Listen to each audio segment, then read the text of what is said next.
గాయత్రి జ్యోతిషాలయాన్ని ఎంతగానో ఆదరిస్తున్నాం వృషభ రాశి వారందరికీ కూడా మా కృతజ్ఞతలు తెలియజేసుకుంటున్నాం. ఈరోజు ఈ వీడియోలో వృషభ రాశిలో జన్మించిన వాళ్ళ సంసార జీవితానికి సంబంధించి ముఖ్యమైన 4 పాయింట్లను డిస్కస్ చేయబోతున్నాం. అందులో మొదటి పాయింట్, మనం ఎంతో ఇష్టపడి పెళ్లి చేసుకున్న వారితో విడాకుల దాకా ఎందుకు వస్తుంది? వాళ్ళని మనం పెళ్లి చూపుల్లో చూసి అంతా కూడా ఓకే అనుకుని ఒకరికొకరికి నచ్చి వివాహం చేసుకున్న తర్వాత కొద్ది రోజులకే వాళ్ళల్లో ఇద్దరికి పడకపోవడం, డైవర్స్ దాకా ఎందుకు వెళుతుంది అనే కారణాల్లో ముందు మీ సప్తమాధిపతి అన్నమాట. వృషభ రాశికి సప్తమాధిపతి కుజుడు అవుతాడు.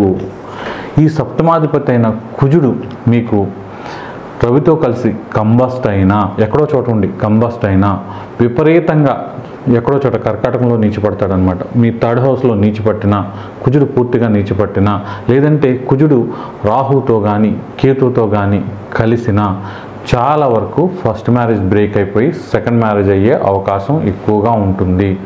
అలా కాకుండా కుజుడు మీకు సప్తమంలోనే ఉండి రాహుతో కలిస్తే చాలా వరకు వీళ్ళకి ఏమవుతుందంటే, ఇలా సప్తమంలోనే కుజుడుండి రాహుతో కలిసినప్పుడు పెళ్ళైన కొద్ది రోజులకే పార్ట్నర్తో విడిపోవడం, లేకపోతే పార్ట్నరు చనిపోవడం జరగడానికి కారణం ఏంటంటే, ఇలా రాహుతో కుజుడు కలిసి రాహుమహదశ జరిగినా లేకపోతే కుజుమహదశ జరిగినా వీళ్ళకి పార్ట్నర్ని కోల్పోయే అవకాశం ఉంటుంది. సెకండ్ మ్యారేజ్ అయ్యే అవకాశం ఎక్కువగా ఉంటుంది. చాలా జాగ్రత్తగా ఉండాలి ఈ కాంబినేషన్ ఉన్నవాళ్ళు, వృషభ రాశి వృషభ లగ్నం వాళ్ళు, రాహు కుజుడు ఉన్నవాళ్ళు.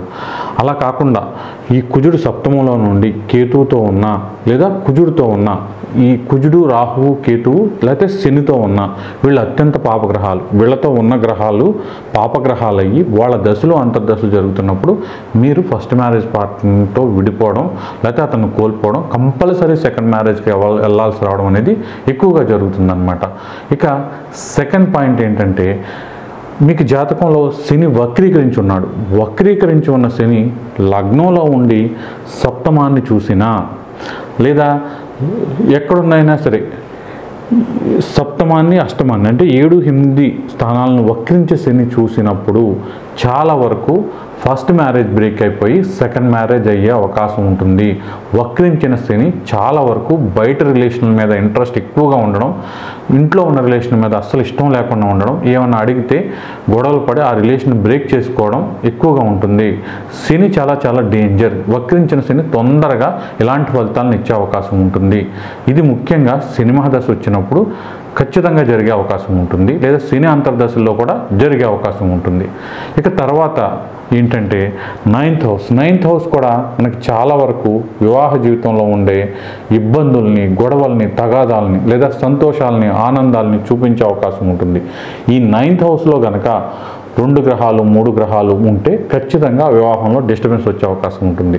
అత్యంత పాపగ్రహాలైన రాహు కానీ, శని కానీ, కేతువు కానీ, కుజుడు కానీ, వీళ్ళల్లో ఇద్దరు కనుక ఒకరుంటేనే డిస్టర్బెన్స్, ఇద్దరు ఉన్నారంటే మాత్రం హార్డ్గా ఉంటుంది. చాలా హార్డ్షిప్స్ అనేవి ఎక్కువగా ఉంటాయి రిలేషన్షిప్లో. అలాగే ప్రతిరోజు కూడా గండంగా ఉండడం, దీంట్లోంచి బయటికి వెళ్ళిపోవడం బెటర్ అని ఒకరు అనుకోవడం, ఇక ఏదో రకంగా డైవర్స్కి వెళ్ళిపోవడం, తర్వాత ఒకళ్ళేమో అలాగే ఉండిపోవడం, అందులో ఒకళ్ళు సెకండ్ మ్యారేజ్ చేసుకోవడం, ఇలాంటి పరిస్థితులు ఎక్కువగా జరిగే అవకాశం ఉంటుంది.